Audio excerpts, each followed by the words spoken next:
Hi everybody, welcome along to episode 89 of Percussion Discussion. As usual, I'm going to ask you to please check out our social media. You can find us on Facebook, Instagram, Twitter, and of course our world famous YouTube channel. Here you can find all of our conversations, past and present. If you can find 2 seconds to subscribe, I'd really appreciate it. It really helps us, and it means that you don't miss any of the upcoming episodes, of which there are some crackers. So we don't want you to miss those. If you'd rather listen on the go, then you can find all of our conversations in podcast form. These are free to download from Spotify, Apple Podcasts, and all of your favorite podcast providers. So if that's your thing, please do so. And if you can find a few seconds spare, please leave us a short review. Give us a rating, 5 stars preferably, would be wonderful. On to today's guest, an absolutely wonderful drummer, percussionist, author, and one of the best educators that we have in the United Kingdom. A gentleman that has played from everybody from Dr. John through to Karl Jenkins with countless TV series. He's just done literally everything. We'd be here for weeks if we were to talk about everything. When I say author, any drummers watching, any teachers watching will, of course, recognize this book. The graded course for drum kit. So, of course, it is the wonderful Mr. Dave Hassell. So, Dave, thanks so much for doing this, mate. I really appreciate it. Oh, well, yeah, it's nice to do anything these days, isn't it? Really, Well, coming out of the COVID, it's been a seismic shift as far as I can see with a lot of things that's happened, you know. I mean, and during the COVID, I was really busy because everything that I did for the Royal Northern, the Royal Academy and Scottish Conservative, everything's been online. Yeah. You know, but the gigs, as with everybody, went out the window. I'm of a age, shall we say, where I was keeping my head behind the fence, not putting my head up at all because I tick too many boxes. But I've spoken to so many of the young guys who I involved with, and some great players, and they seem to have picked up on massive amount of gigs. Before any of this happened, they were always saying, "Well, how do we get into the business?" I says, "Something will happen. Just make sure that you're ready for when that opportunity presents itself." Yeah. And then off you go. You never know. You're like a prize fighter who's waiting for the call. Can you make it tonight? So be prepared. And, one of my sort of mantras in life is, everything's in the preparation in many ways, mentally and physical. You've got to have playing skills. You've got to if you want to be a professional, then you've got to, if you want to work, then you need to read as well. But reading isn't the be-all. I know too many good readers who are not so great players. I know a lot of great players who are non-readers. So you kind of think, young players, well, what do you want to do? Well, do both. Because we can then name, your great readers who are great players, your Ralph Salmons, your Gads, all those guys. They got the full package. So preparation, mate. Absolutely. I totally agree. But like you said, there seems to be a glut of gigs all of a sudden. But I think part of that is over the 2 years that we've been imprisoned in our homes, I think a lot of people have got used to putting their feet up on a Saturday night and going, do you know what? I like this. I'm not going to bother gigging anymore. I know loads of people that have gone and sought alternate employment and have kind of got the taste for it, I think, sadly. That has happened. I suppose the wives as well have said, "Hey, I like you home Saturday night, so you're not having that gig." Mine hasn't. Mine's still kicking you out. But it's great to talk to you. I mean, I've kind of spoken to you on and off for an awful long time, mainly through the RNCM percussion days, which I know over the years you've had massive involvement with. And I have to thank you for this because I think the first one I ever attended, you had fixed the late great Ed Thigpen to play at. Wow. That's going back a bit. And you know what? To this day, that sparked my love of Oscar Peterson. I thought, I was a young lad. I didn't know much about Ed. I'd heard the name. And after that, I went and researched. And now Ed Thigpen, Oscar Peterson, that's my go-to for any small band stuff. Magnificent. You can't get a better example of musicality. And if you listen to albums like the go-to album out of all the albums for me is Night Train. Absolutely, yeah. And I wore out 3 vinyl copies of that. and on that album, you've got certain tracks. I've Got It Bad and That Ain't Good, and Bags, Grooves, and all those sort of things. And the playing is so beautiful. That you wouldn't say all 3 guys are virtuosos on their instruments, because they're playing with such space and great time, and it's just like, check that out. And it's music, Dave. Oh, total. Which I do kind of pride myself in with all the people that I have been involved with the teaching. The musicality, when we start, it's always about, I love the energy. I've done it. I says, but now we're going to a slightly different place. It's the musicality. And you open up the musicality to them all via listening. Because, I'm sure you've experienced this in what you do. You get a lot of very enthusiastic players, guys who come to and girls that come to the instrument because it's energy, and then you harness that. You don't suppress it. You harness it, and then it's about sound and music, and that's so. Anybody who studies with me, because he's been, God, I can't even talk numbers now, but there's so many players who've had odd lessons. I get people just popping in, professional players a lot, to take they're not studying with you. They're kind of reflecting on what you do, and then you've got the other team, people who have spent time, and it is a slow journey, and if lesson 1 takes 6 months, it takes 6 months. I refuse to move before they're ready to move, and also always try to relate to what they're doing as well. How it fits in with the bigger picture, without being a boring old fart as well. Because yourself, you're in entertainment. Because I do think sometimes some players forget that you're out there. You've got to have a personality, and if you sort of encourage that personality, it comes out in the playing anyway. Because I say, I don't want you to play like me, God forbid. I want you to play like who you are. And one of the best comments I ever read was by Bill Goodwin with the Phil Woods Quartet, the Great European Quartet.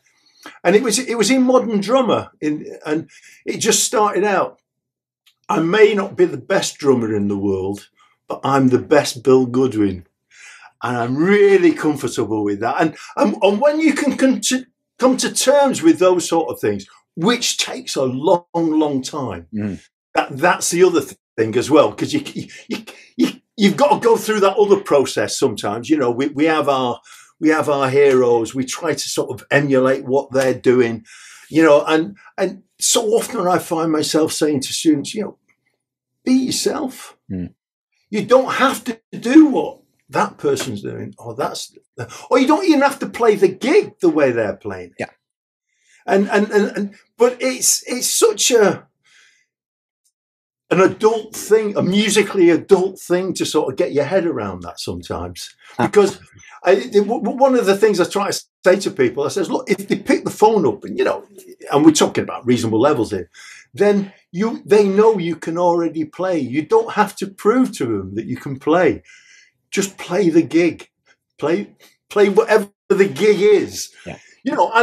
Yeah, if it's a thrash metal, you better be able to do that as well. But if it's just a straight head, you've got to be able to do that as well. That's my philosophy anyway. And it's a good philosophy, because at the end of the day, you know, if you're at a good level and you're trying to emulate Steve Gadd, if they want Steve Gadd, they'll go and book Steve Gadd. You know, obviously, depending what the thing is.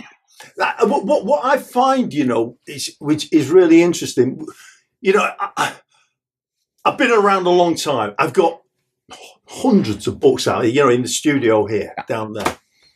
And many of those books, there's transcriptions in. I don't try to play transcriptions. And what young players try to do sometimes, they play the notes, but 50% of what's going on, when, you know, I've heard hundreds of people play Gadd transcriptions. We all know the little ones. Of course. None of them sound like him.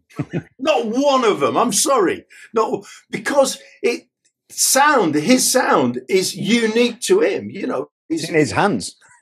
Well, of course. Well, that's where your sound is. Yeah. You know, we might buy the instrument, but, you know, if you get it at home, well, it doesn't sound like Tony Williams, or it doesn't sound like Elvin, or it doesn't sound like Vinny, or whoever it may be. Yeah, because it's going to sound like what you're doing with it as well. Absolutely. So it's a long process. Long process. I mean, let's, because, you know, we've started off around your teaching, and you are, let's be honest, a renowned teacher. You know, I mean, forgetting the Manchester area, in the UK, you've done all sorts of masterclasses and workshops down the country, abroad. And you have how do I put this? A no nonsense approach. Let's say you don't suffer fools, and I like that, because that to me says that teaching drums isn't just about earning some money. It's about something more than that. Would you agree with that? Somebody once said to me, how would you describe yourself? It was about, as a teacher, because I was, you know, I'd been kind of pulled up on something I'd said to somebody. I says, I'm passionate. I says, they can't afford an hour of my life. They haven't got enough money in the bank for me to hang about with them for 60 minutes if they don't want to do it. Yeah. And it's not all, and the passion, you know, so I'm passionate. I really care about what I do. And I really I'm not bothered with, even if they're not a very good player, I'll spend so much time with them to sort of bring them through. I tell you, ones that have to dive for cover, and you see this, is the ones that think they're good. And, you know, they're quite good. You know, they're okay. They're not bad players, but they think they're good. And so there's been some fantastic things that's happened in lessons. If you want me to, do you want me to? Yeah. I'll just leave it there. Well, there's two things. There was one student who was really good, and he came for a lesson, and he walked in, and he's got a 30-minute lesson. And I says, blah, blah, blah, blah. Yeah, great to see you. And he's like, I says, what you been working on? Oh, man, I've been too busy. You know, you know, he's supposed to be in a learning process. Yeah. So I haven't really done. So you've not done anything. No. I said, well, you better sit down then, don't you? Sit behind a kit. So suddenly he realises that the whole sort of the room has changed. There's only me and him. It's in a small room. Of course. So and there's two kits facing each other. So then he sits there, and he's not going to speak. And I've got a kettle in the corner. So I put the kettle on. And I make myself a cup of tea whilst he's still sat there. He's not saying a dicky bird. I sit down behind my drums. I put my feet on my bass drum. I opened the paper that I brought with me and started eating a biscuit and having a cup of tea. He didn't say there was nothing said at all. His lesson was like 30 minutes long. About 27 minutes passed. Nothing's been said. And then I put the stuff down, and he's kind of looking at me like that because he's not got the bottles of saying it. I says, now you know what it feels like to be ignored. I says, don't you ever come into a room and tell me that you've ignored all the stuff we've done before? I says, it's just a lesson. He went, okay. And from there on, and he's out there. He's a good player as well. Yeah. But lesson learned. The lesson learned. But sometimes you have to do that type of thing. Yeah. For them to realise. And I remember when I was in New York and I was watching Joe Jones play and with Jay Cannon. Wow. And Joe Jones playing away. And Jay Cannon never used to say much. He kind of looks across at me and says, see that? He says, that's what I call adult drumming. Lovely. It was so good, Wow. And he was doing nothing. It was just, Joe Jones was just smiling and playtime. Adult drumming, grown-up drumming, yeah. What more do you need sometimes? Most of the time. Yeah, there's all sorts of these times when you've got to put your arm around them and, do that, and help them, lift them. But there's other times when you think, and that's when you said, I don't tolerate fools. No, I refuse to tolerate fools. What we do, I care about. And I don't need them. I don't need the money of people that don't want to study. Somebody turns up because their auntie's paying for lessons. No. You stay. You go and play football. I want you to really want this, and that is why the track record of the players that have come out are fantastic. Yeah, and they're all great for. I can honestly say, okay, perhaps one or two might sort of say, it was a bit hard on me, but no, they're still pals. And I always say to them, I'm not really. I don't really want to go on your Christmas card list. I don't really want to get one, but if you're in this room, let's do what we do. And it's like great sportsmen, isn't it? And you get great trainers and managers. You have to manage students. Yeah. It's man management is the term. Whether you can still use that term, I'm not quite sure. Probably not, but hey, probably not anymore. But it is that type of thing, and you get the best out of them, and they care. And sometimes you can say to them, "Look, I mean, I remember Jim Blackley saying to me, he says, I'm showing you stuff here. He says, you're nodding your head, He says, you don't really understand it. He says, but in about 15, 20 years' time, he says, you'll be sat there and suddenly it'll go, ding. Shit, that's what he meant. And and that's where, I was very lucky in the early stages of my, because I hadn't even started playing until I was 15 and a half. To stick up, and I turned pro before I was 18. But I had a great teacher. My first teacher was Geoff Riley. Oh, wow. Okay. Jeff, I was very close to Jeff. Yeah. And Jeff was the Manchester teacher at the time. And then from Jeff, that's when I moved away. I took some lessons off Max Abrams, which we could hear and talk about. Yeah. The relationship is, people think that I can be hard. You should have checked out Max Abrams. I've heard many stories. About Max. It was funny. It was unbelievable, and it was. And then Jim Blackley, and then odd lessons off, just odd people, Wow, that's quite a list of teachers. Well, they were all incredible. Sort of, they had great personalities. They were all.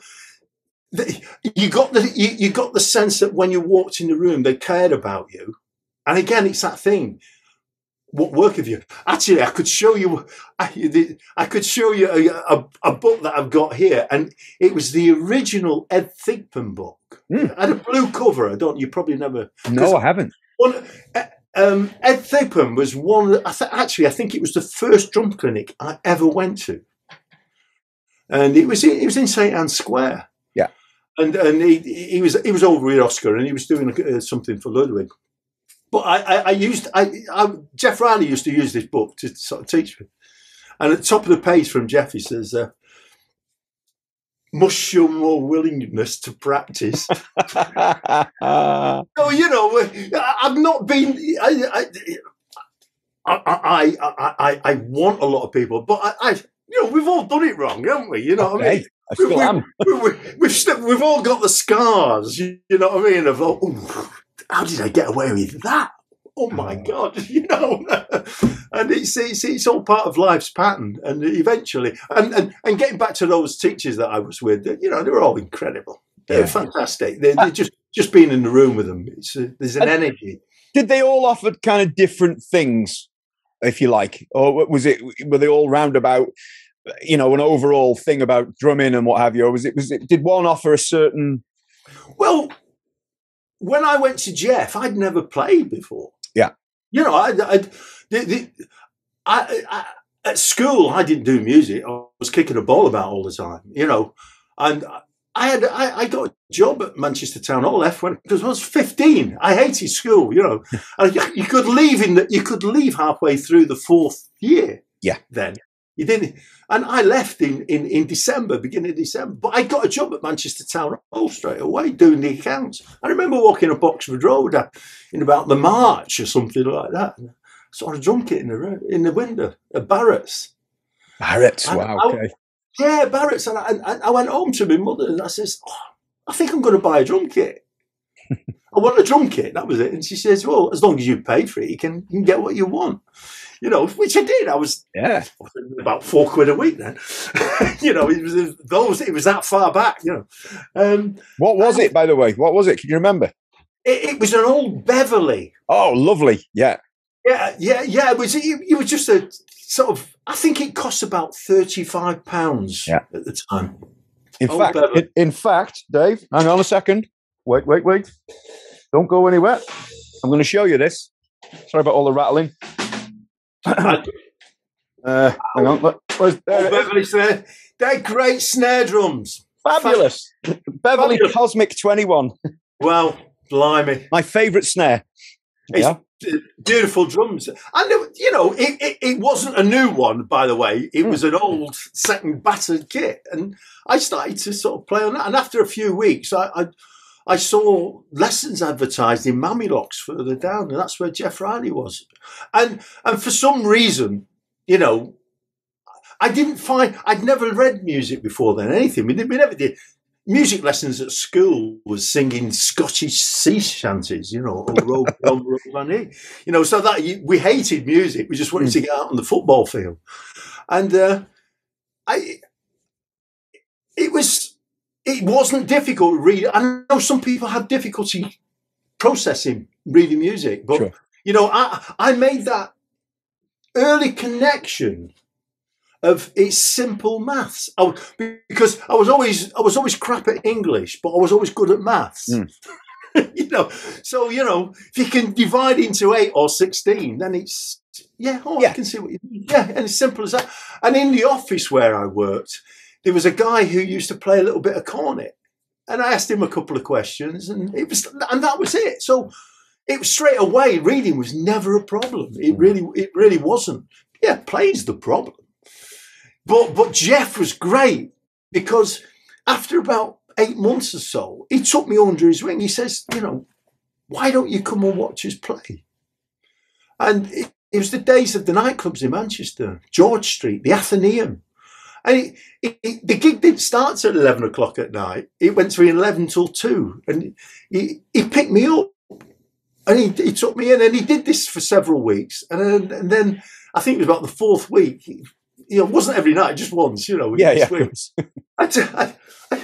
turned up there and watching the first set. Great trio, Jimmy Yates. Yeah. Jimmy Yates trio. And then suddenly I'm sat there drinking Coke, because actually I wasn't old enough to drink at the time. Right, okay. Yeah, not that anybody cared anyway, but I'm just drinking a Coke then. And he says, right, you're on.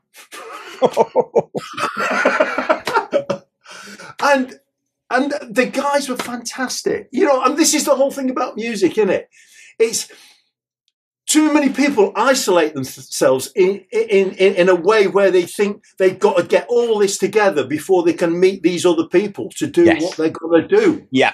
Instead of finding either people, I was lucky. I found really good musicians who did that. Yeah. You know. If the other scenario is it's your mates, you know, you're all at the same level and you're having a good time and you learn that way. It's a huge thing, that. It's a huge thing. It really is.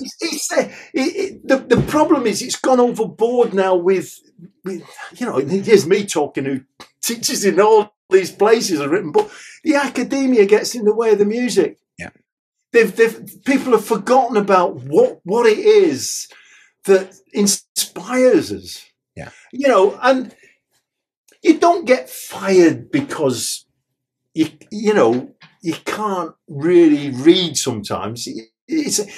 People. What I'm trying to say. People will forgive reading errors as long as you don't keep doing them and doing them, but they won't forgive bad time and musicality. Yeah. You know, and so that is the thing that I've always tried to nurture from day one is the awareness, rather than go through this exercise, go through this book, and you'll be a better player when you get at the end of it. No, you've just learned to play the book. And too many drummers, they just learn beats. Yeah. Yeah. You know, it's as if they've got a bag full of beats that they go, oh, it's and I turn it around. I've had sort of scenarios where I've turned up, you know, and you say to you sat there, you're going to play something, and you say, what we're doing? And the piano player, oh, it's swing. You go, well, what am I going to swing? Swing what? No, I need a little bit more information than it's swing, or it's straight eights.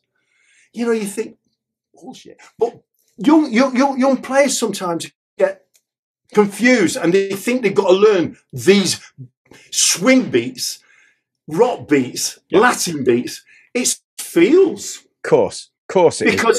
Because you can't define a feel. You could, if you get the right feel, arguably you could play anything you want. Yes. As long as it feels good. And it's as simple as like that, you know. You know, Dave, the amount of time I have bluffed my way through Latin, Afro-Cuban. I am dreadful at it, but it's come up and it's come up on a chart, and I've been, well, that doesn't quite look right. I'll just do something, and no one's batted an eyelid if it fits in. Well, this, you know, my reputation as a Latin player. Of course. When people say, "How did you learn all this?" I said, "Well, I don't know. I was interested in it, and I got a couple of things off Samuel Arno in the early days." Blah blah. And it's an old name. Yeah, and it grew from there. But you're right. You can as long as you've got a pair of ears, you can do anything you want. There was an instance quite a few years ago with Apitos, my band. We were just doing somebody's wedding, and Clarvis was on it. Paul Clarvis. Oh, great. On the drum chair. You know, I'm going back like 20 odd years now, probably more. And he had Mark Taylor with him. You know Mark? I don't know. No. Well, Mark is one of this country's finest drummers. Okay. But he left the UK in the mid-90s. And he's just come back from New York now. He's worked with Horace Silver. He's worked with he worked with all of them. He lived in New York making a living. Sure. And Mark was fantastic. And again, another player who doesn't really read. He can spot what's something. But if you want, he was playing at Ronnie's when he was 10. Right, okay. Yeah. Just so enough for me. Yeah, that'll do, won't it? You know, like who's this kid? You know, and it's like he's dad again, and so often. And I've had a lot of this with my students. Their parents, their dad or their mum, they keep bringing them. They're there. They're supporting them all the time. And Mark's dad used to take him to Ronnie's and all that type of thing. You know, okay, he's not old enough. That's all right. We all know him. Sit back. Anyway. You're getting back to the story of Apitos. We were playing there, and he'd come up with Clarvis. I said, fancy a play, Mark? You know, don't do any of that. I said, this is your joke. He said, I don't. She said, well, no. I said, get on play.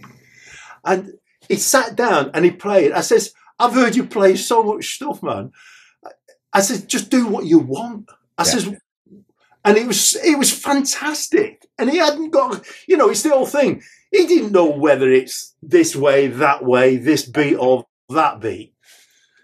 as long as you've got them, the big ears, and the feel, and the one bit of advice to any player when they're in situations like that, if you don't know what the detail is, go neutral. Yes, great. And neutral, there's two areas, isn't there? You can either be 4 beats in a bar, like a 4-feel, or it's 2.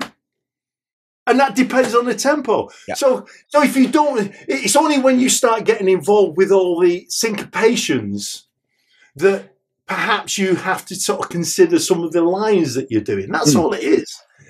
But if you go neutral, and if you sort of sit there and, we could sit down and I could play a heavy duty sort of Latin thing and just say, right, just do it'll fit. Of course it will, yeah. No beats, man, it'll fit. Because you're playing in a way which is non-destructive. Yeah. As soon as you start doing that other thing that you've read about or you've seen on YouTube or you blah, where, and you try to do it, it just kind of like destroys everything. Yeah. So playing's easy, isn't it? Do you know what? You've probably put the minds at rest of most drummers watching this who are thinking, I can't do the Afro-Cuban, I can't do the Brazilian rhythms. And you've simplified it in 5 minutes. Well, don't worry about it. You just, don't get me wrong. It does help when you've got the likes of your heavyweight musos playing in Apitos with you, who are keeping that whole thing going. Yeah, well, I think what you've got to do, again, this is where life experiences, isn't it? Yeah. With the Latin thing, I say, you remember Wurzel Gummidge? Of course. Yeah. He got up in the morning, which head do we screw on? Mm. Right, I have my Wurzel Gummidge sort of approach to actually playing Latin music. If I'm sat down with guys who play folkloric and they understand all the various bits and bobs, then I better respect what's going on. Yeah.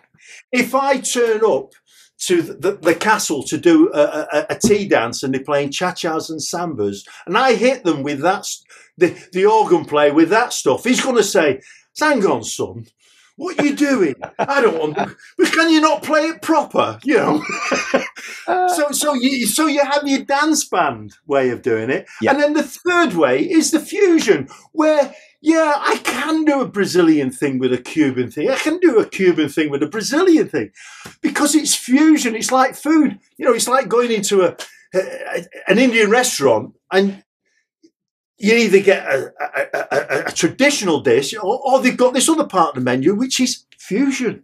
Yeah. It's a bit of this in it and a bit of that in it and a bit of this in it. So new taste. Yeah.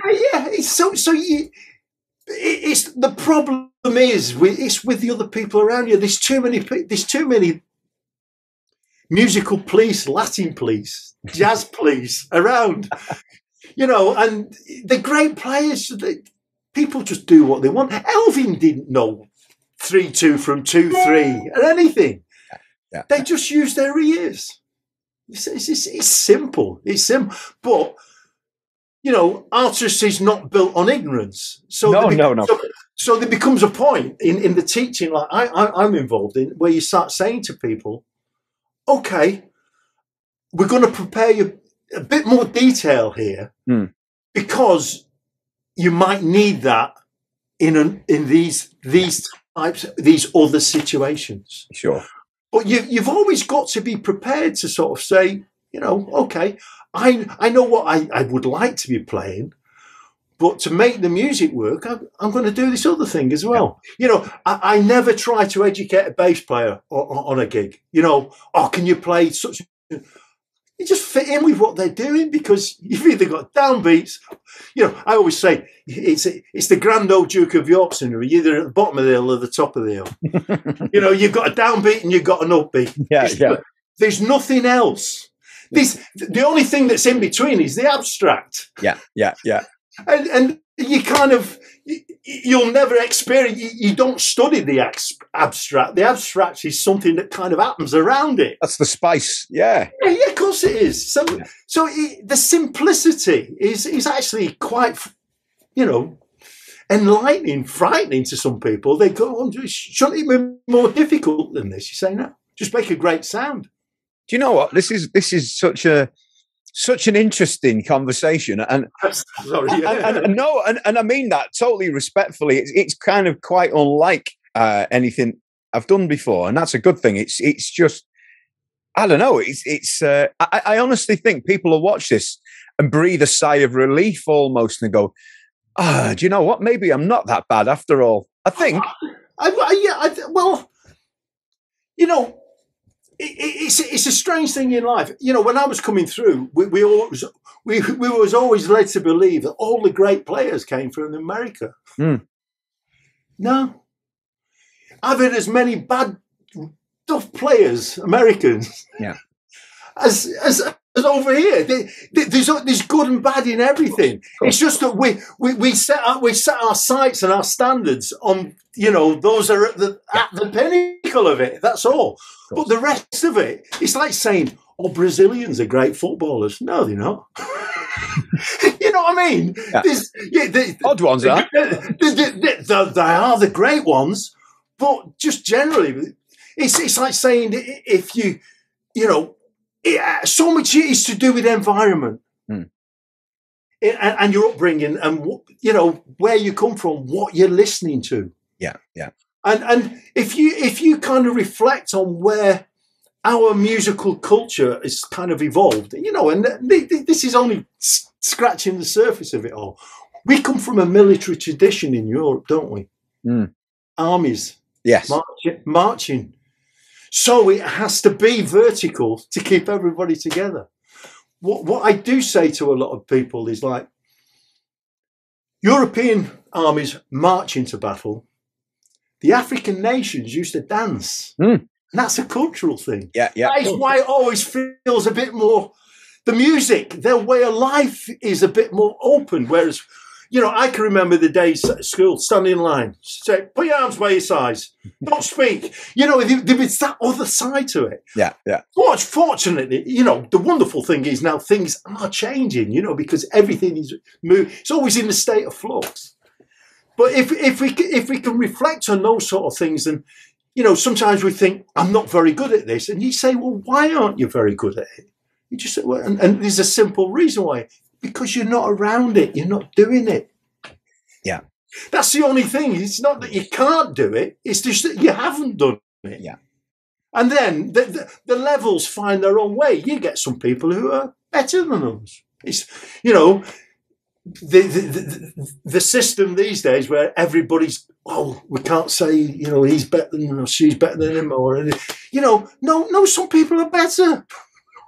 Let's embrace it, you know. And it's not to look down on other people. It's just that we've all got our positions, haven't we? You know, and playing in bands is like that, isn't it? You get strong players, and you get some players who are not so strong. Yeah. So you don't bully them musically. No. You encourage it. You bring them into it. You know, and if it's out of their range, if what they're trying to do is not, you know, they're not cutting it, then you just say, look, this is not failure, but you better go back and prepare a bit more. That's all it is.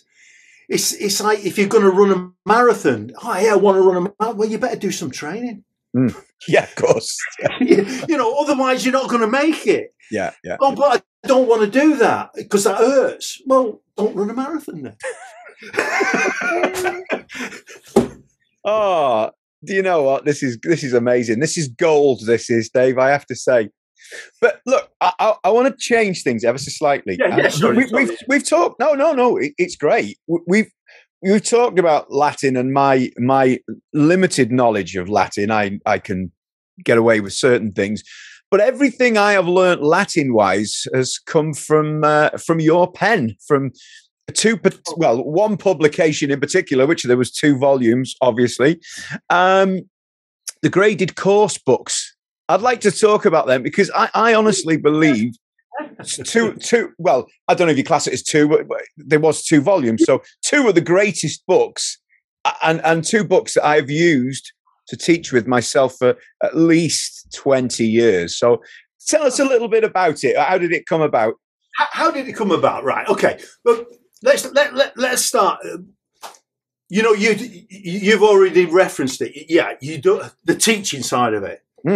One thing that sometimes people fail to realise, why I can teach the way I'm teaching, because I'm still playing. I've been very fortunate. I've played at the serious highest level from, well, if you, the CV is right ridiculous. If I was reading my own CD, I think, wow, who is this? They've done a lot of work, and the recordings, and I was fortunate. It's environment again. Yeah, I was at a time when that sort of work was around, where you were doing 3 sessions a day. Yeah, where Granada ring up and say, "Can you put these next 26 weeks in the book?" Wow. That's what it was like. Yeah. It was ridiculous sort of type of thing. I've done the BAFTA awards, done all that sort of stuff. So it was in the late 70s that it was Kevin Hathaway who came to me, and Kevin had a publishing company, Woodsmore Press, Woodsmore Stockport, right? Yeah. They were putting some orchestral books out. They say, "We'd like you to do one for the drums, Dave." I said, "Well, basically," and it's actually not in the late 70s, it's in the late 80s, isn't it? It's 89 it was written. And basically, I said, "Well, there's so much out there as books, drum books, the materials, it's all there already." I says, "But what there is a need for is a stylistic thing, and how parts might look for young players, so little things for them to play along to." I said, "So all I'm going to do, I'm going to go back and write a list of about sort of 40 different types of little things. It's a starter pack." It's amazing, and they were short enough. And some people, I had 1 or 2 people say, "Oh, they're not long enough." But actually, the fact that they were short was, if you get some of some of the packages, and they're 5 and 6 minutes long, these tracks, and there's all sorts of detail. It's like playing a show. It's like you're doing that show. You know what I mean? And we just want to run the titles. Yeah. You know what I mean? So they were short enough, they were concise enough, and there was enough openness in them for them to sort of think their way through it. Yeah. So we went in the studio. All the tracks were put down in less than 2 days. Really? Yeah. I think it was about 4 or 5 sessions, and by great musicians as well. I mean, that again is. They were my closest friends, Richie Close and Derek Hilton. And as far as like the tunes were concerned, I sorted out all the shapes and things that needed to be. But I was working with Derek Hilton, was one of the greatest one of the best writers of incidental music. He'd sit there, he'd pen it out. I've been on sessions at Granada. I remember once doing one. He says, "Oh, we're 20 seconds short, and there's like 20 minutes of the session left." And he says, "Just give us 5 minutes." And the pencil comes out, so right there, you are, guys, and he just played it. And so Derek did it, and he was a great personal friend. The great Pete Glennon on bass, Dave Linnane on bass, 2 of my closest friends. Yeah. And Richie Close, who was a monster. Yeah, and Mel Dean had the studio and he was guitar. Mel Dean's great for pulling those things together. And I got Mel and Derek just to write the melodies, because they're really good at writing melodies. Because one of the things I've learned in life, Matt, is that we all love to do everything. But you look to the left and to the right of you, and these people who do what you want to do now far better than what you can do. Yeah. So you say, well, let them do it. Exactly. It's as simple as that, simple as that. And my input was massive in is how, well, these shapes and these styles, and that's got to go with that. Yeah, we'll use that bass line. And that's the way that they were produced. So those were produced for the not the graded course, what they call it, the Associated Board. Oh, okay, right, okay, yeah. They were written for the Associated Board. I didn't know that. All right. And what happened, get this, we had a meeting. I sat at that big oak table, Kevin and we, the package is there. We started discussing it, and now you've got to think about the times in when things are not quite as open as what they are now, and there was that sort of barrier between classical and popular music. Yeah. You could sense the fence, it was there, And we sat at the table, and I just said, okay, and they said, oh, this is really, really good stuff, this. He said, but I said, well, I've got one question, I said, which we haven't really sort of talked about. Who's going to examine these?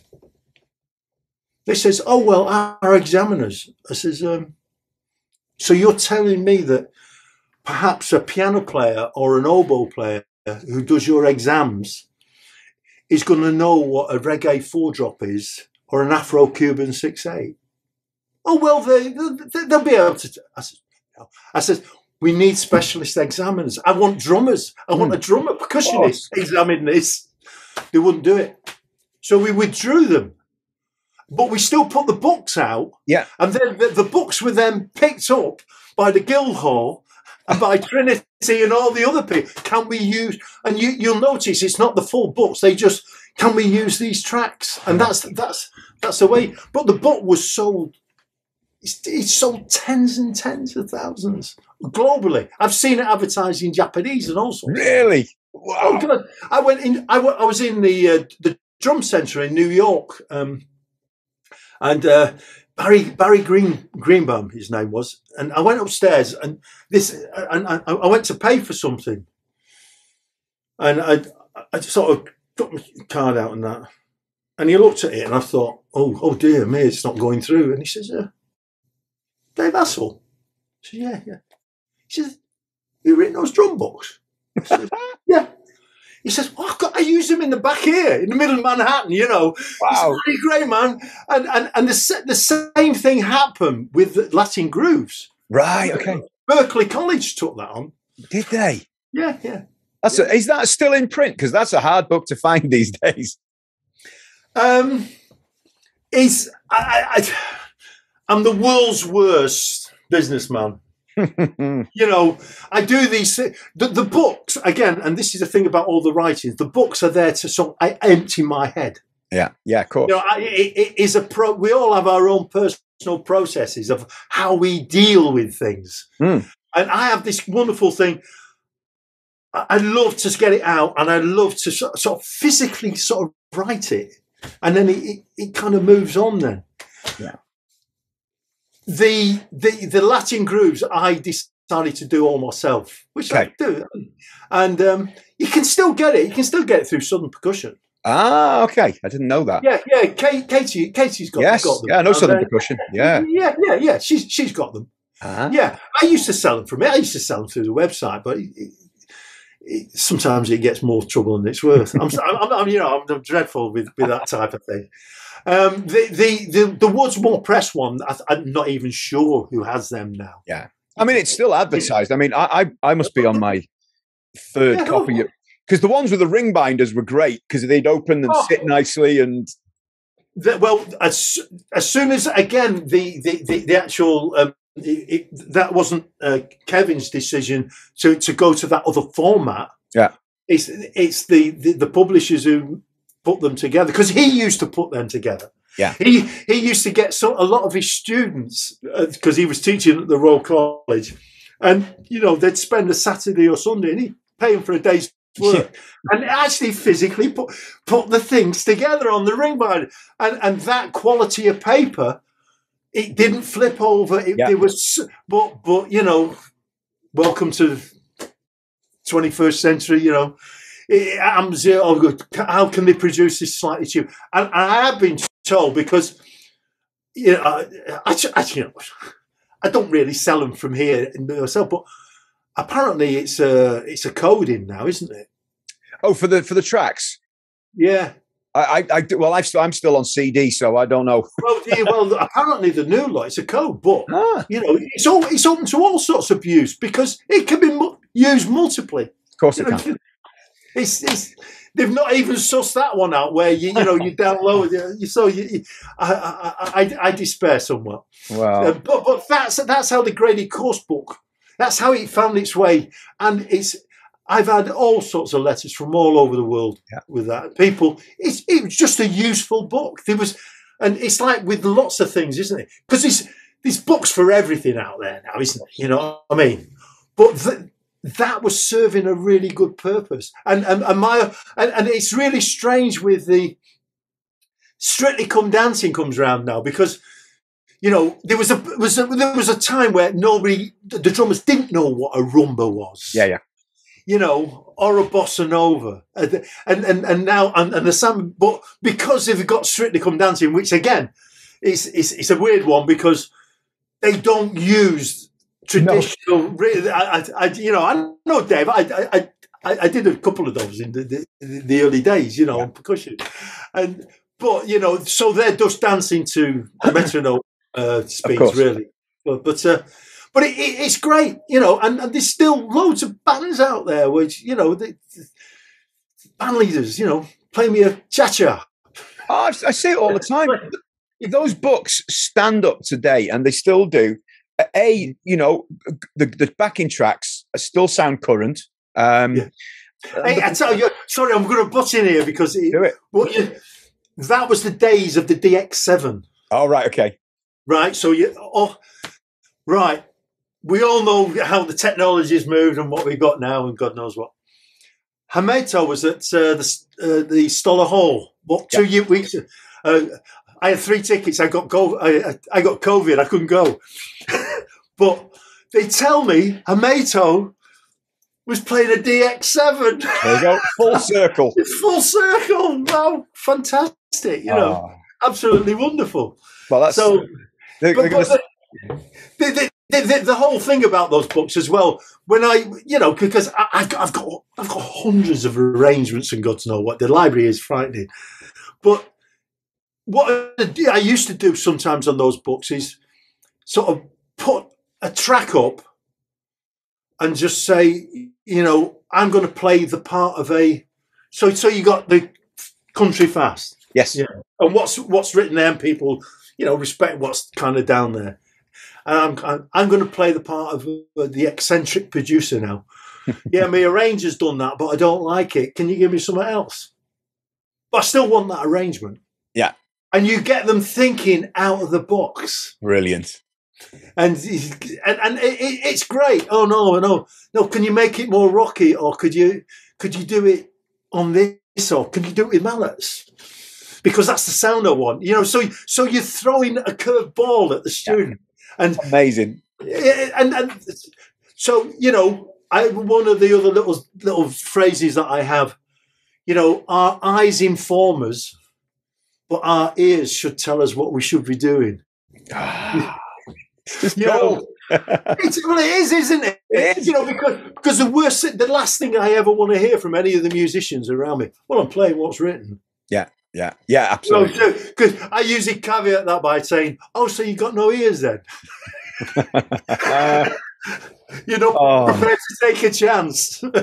This is lovely. It really is. Well, do you know, when I bought those books, I would have been around and about, I'm just trying to work it out, about 18, 17. And I had visions of being a cruise ship drummer. But as a self-taught player, not really. I could read. I bought those books and I thought, well, this is going to give me the best chance to, you know, to be able to play these styles. And I got through the books fine, no problem, enjoyed it. And then once I started teaching, that was the staple for me. You know, I want to play. And I need this book as well. And you can ask any of the people who I've taught over the years, and they're all, that bloody book. No. Yeah. The funny thing is the title. Because the title was because of the associated word. Yeah. That's because my first teacher, Geoff Riley, you know, and Geoff was great. He came up to me, he says, "What a horrible title." I said, "I didn't choose it." You know, he says, "You should have called it something else. Couldn't you think of something?" Oh no, it makes sense now, and now you've explained it. Yeah, and of course, there's two phrases that will. Well, I don't know, strike fear or joy into any teacher over a certain age, and that's the 2 bars time, 2 bars count. And that is not me. Everybody thinks it's me. That's Mel Dean, that. Right. I've got, you know, I've got all the stuff. I've got a special tape with none of that on. Oh, right. Okay. That's all been edited off. I couldn't stand it. Too much time. Too much time. It was on some of the slower ones. You think, can we just have one bar time and one bar count, please? Oh no!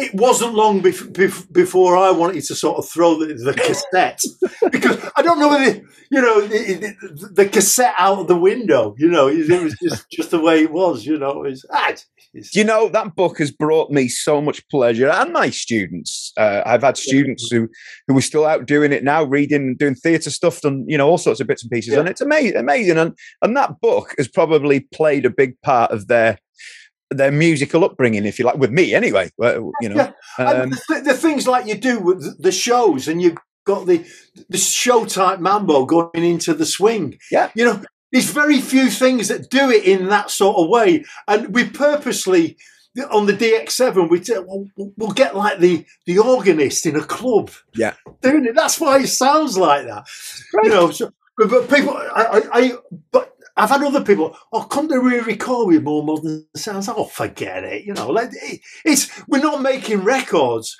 We're providing a product to sort of create an awareness that this sort of thing is out there. You know.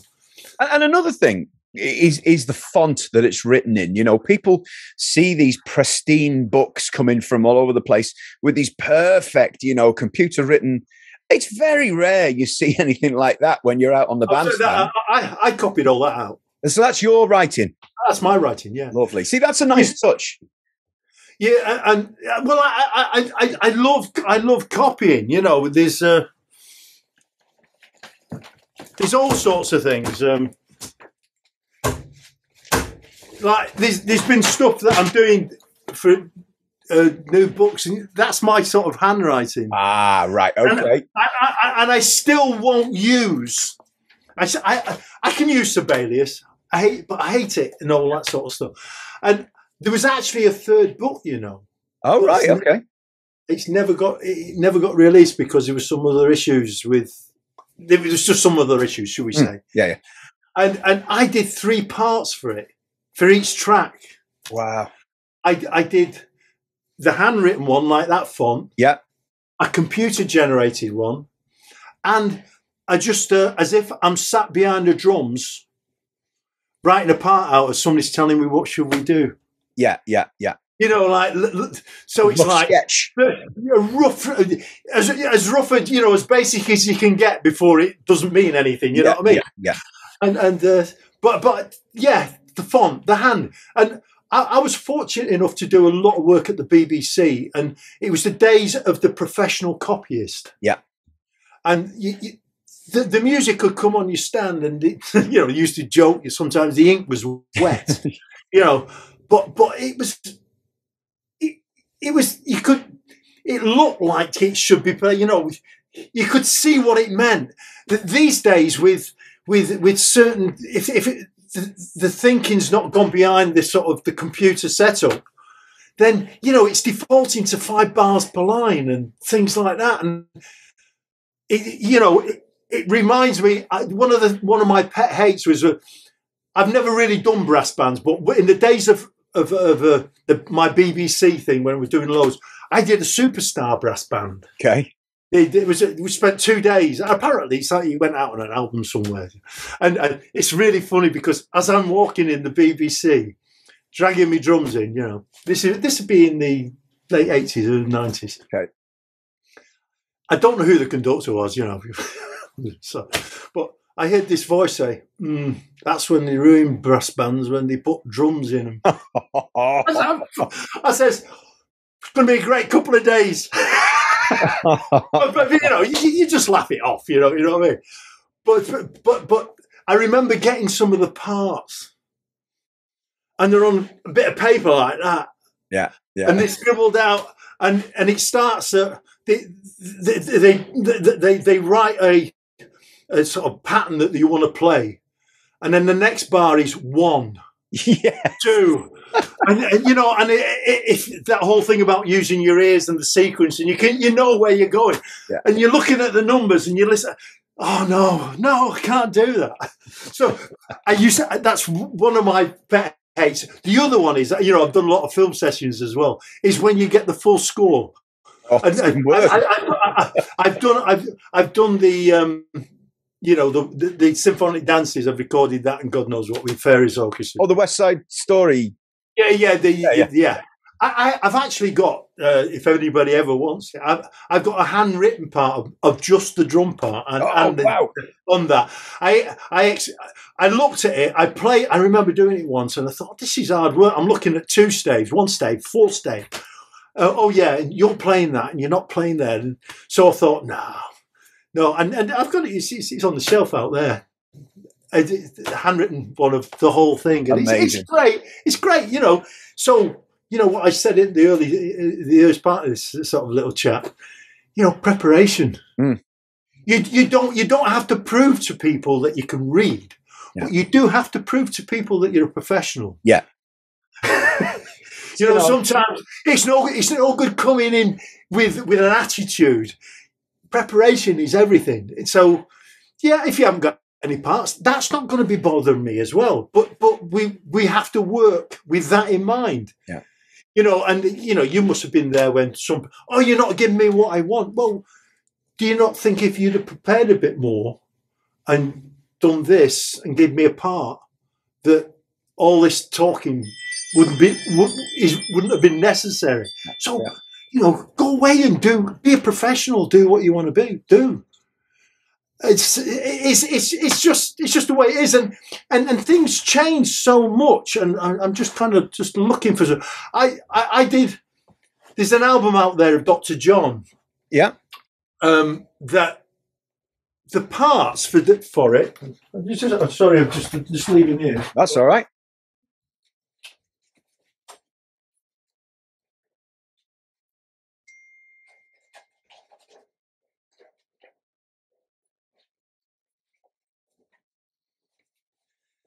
When you know, you can turn up for certain things, and the preparation has been incredible. And then you turn up for other gigs, and you're in a kitchen, and you're having a cup of coffee, and there's nothing. That was my talk through over coffee for Dr. John. Wow, look at that. And you know, all the different tracks are on there, and that album's it's a double album out there, Splinter Revisited. Well, what's it called? Sorry, Dave. Splinter Revisited. Splinter Revisited, right? Yeah. And there was no rehearsal. Really? No rehearsal. Turn up to the gig, talk through over coffee. He had no parts, and that was it. Jeez. So you know, you go. So that's when you're worth your weight in gold. When you have the ability to be able to notate what's being talked about. I think, you know. Oh God, yeah. You know, well, that again is one of the things I try to sort of reference. You know, get the students to really understand. I says, look, if you don't make notes, the amount of times that people turn up for a lesson and you're talking to them, they're nodding, and I let them go through it quite a few times. And you know, so then sometimes you say, "Are you not making any notes?" You know, I'm talking. I says, because when you leave this room, I says, if I was stood at my door watching you walk away, I says, I can see 90%, 95% of what I've just said falling off you. And it's in the gutter. So you're never gonna retrieve it. I says, so you've got, you know, just make some casual notes. Yeah.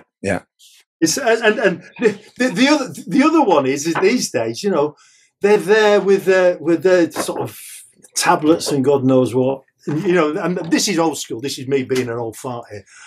You know, so we go across to, I'll do it on here. We've got a part, and, you know, they've gone through all this thing, and I can't walk across and do that. It falls on the floor. Oh, it's blown on the floor. Says, give us your tablet. Give us your laptop. Oh, dear. You know, think about it. Because some of them are putting them on these sort of rickety music stands. Yeah, exactly. That's worth about 600 quid that is going to go on. Oh. So it's just common sense, and that's all part of the lesson. That's all part of the mentoring with the students. And that is why I'm really proud that some of the guys out there, they're the best around. Yeah. It's lovely to see. And sometimes I think, hey, I used to do that gig. Well, you've got your great facility there. I know you can record, and you've got all sorts of things going on. Are you accepting students at the moment, or are you at kind of full capacity? If anyone's watching this, and thinks this is, I want to do this with this man. I'm accepting students because I resigned from the pop course. Yes, at the RCM, as people know, because just differences in what we think should be taught, and I'm free. Anybody who's really wants to learn, I'm up for it. I can teach here 24 hours a day if I want. I've got the studio, as you can see here. It's everything's here. It's better equipped than anything. If they want to record themselves, all those sort of play on things, I've got them all in Pro Tools. Yeah.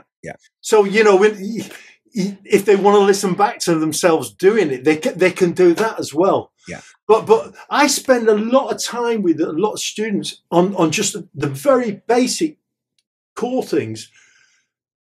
People will not forgive bad time. Yeah. And sound. Sure. And one of the questions that I put to most students when they first start playing, there's two things that happens. You ask them to play, and they finish playing, and you ask them to play something else, and you might go through this process 4 or 5 times. Then you say to them, what were you thinking of when you played? Oh, beats. I says, yeah, you're playing with an empty head, aren't you? Yeah. I says, it's the song, it's the music. Yeah. I says, otherwise, what you're just doing there, it's just empty. You've got nothing to sort of build to build it on at all. You're not going. It's like saying to somebody, "Tell us a story," but we're not going to give you the subject. It's a really weird thing. And the other thing is, I always ask them, "What do you think is the most important thing?" And always you get the same answer. Oh, got to gain time. Rhythm. Yeah. Time's subjective. Mm.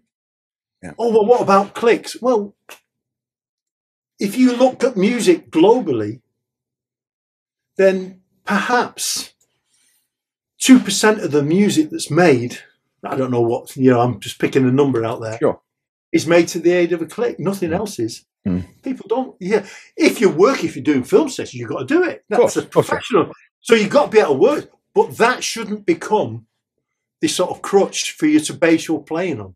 Yeah. So we talk about the time. So that then goes back to, if you took somebody like Vinny or Picaro or Ed Gadd or any of those, and you stripped away all the glitz, all those things that are their signatures, and say, oh yeah, it's Vinny, you're still left with a guy who's got incredible sound and time. Yeah.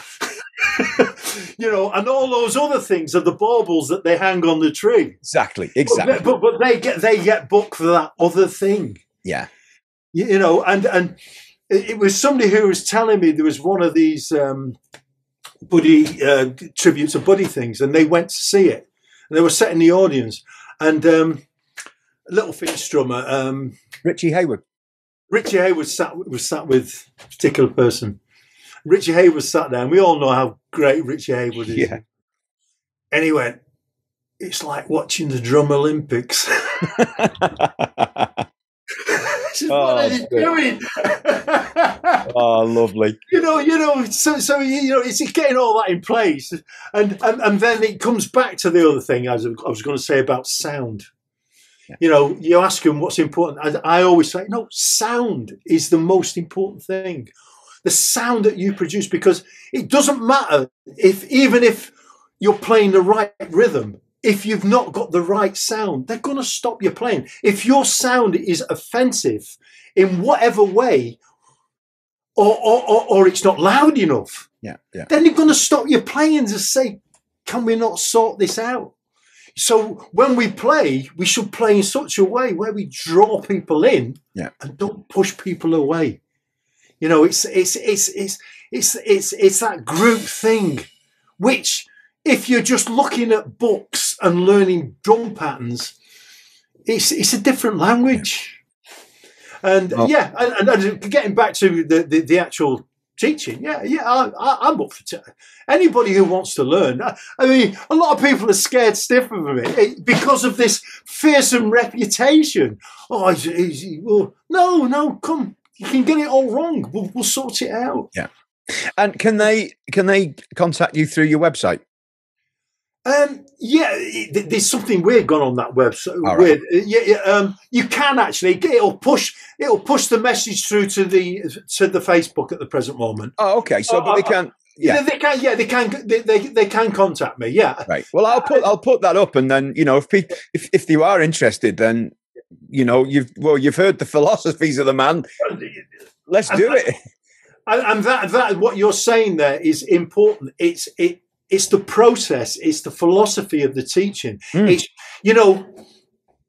information is not education. Yeah, no, I get that. We're in a time when all the information in the world is out there at a push of a button. So sometimes you've got to say, don't look at that. Or it's a bit like walking in the British Library, isn't it? And just say, give us a book. Look around. There's so much stuff there. You've got to rein it in. You've got to know why you're sat there. You've got to understand that process, and then you've got to develop the skills so that you can sort of go ahead. Because that's the way I do the teaching. It's a triangle. Yeah. Know why you're sat there. That's the first point of the triangle. Then you look down to the next point, and then you've got facility. So you walk through that door, you've got another 100 doors and subsections on that. So that's frightening. So you've got to reflect where you've just come from. And what am I doing? Oh, I'm doing a reggae gig.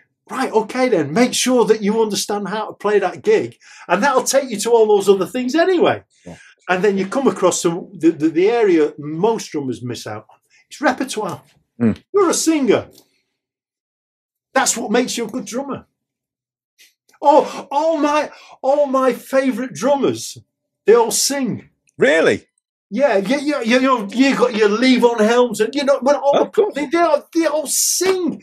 And the other part of it, the other great thing of my favourite drummers is they all play percussion, hand percussion. Yeah. It's not so much tune, but it's hand percussion.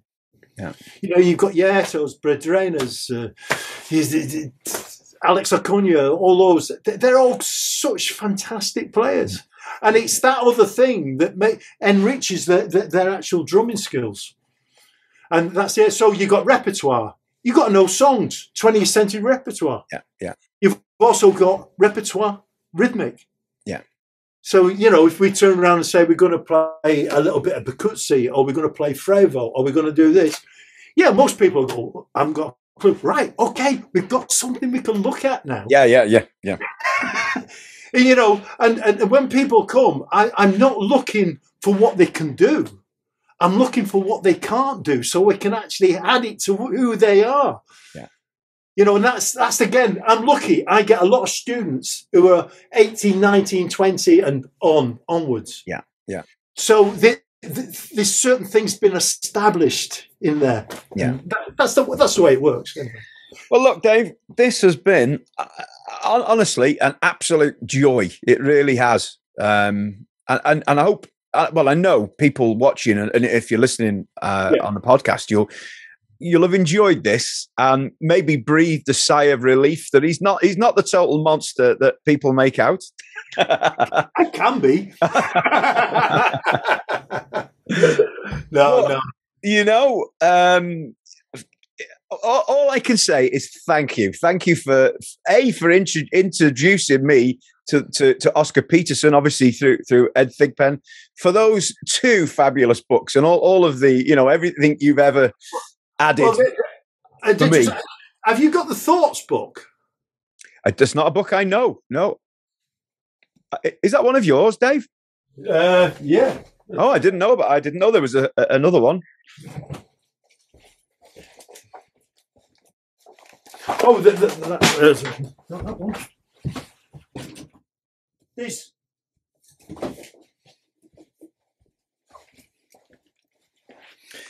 That is all to do, all the teaching and the philosophies and all the things are in there. That was put together quite a few years ago. Wow! Again, it's all been self-published, and there's a part 2, and it's going to be called Noodling Through COVID. It's a whole pile of stuff. There's those, and obviously the Latin Grooves books. Wow. Okay, I didn't know that was a thing. Even there we go. Oh yeah. Well, send us your address. Wow. Well, what can I say? Yeah, I will do, Dave. Honestly, I can't thank you enough. It's been a joy. Is the only way I can describe it. So I will make sure your website goes up. So anybody, if you are interested in obviously having lessons with Dave, send him a message. And yeah, thank you very much, Dave. Yeah, you look after yourself. Will do, mate. Thank you very much. Take care now. Bye. Bye-bye. Bye.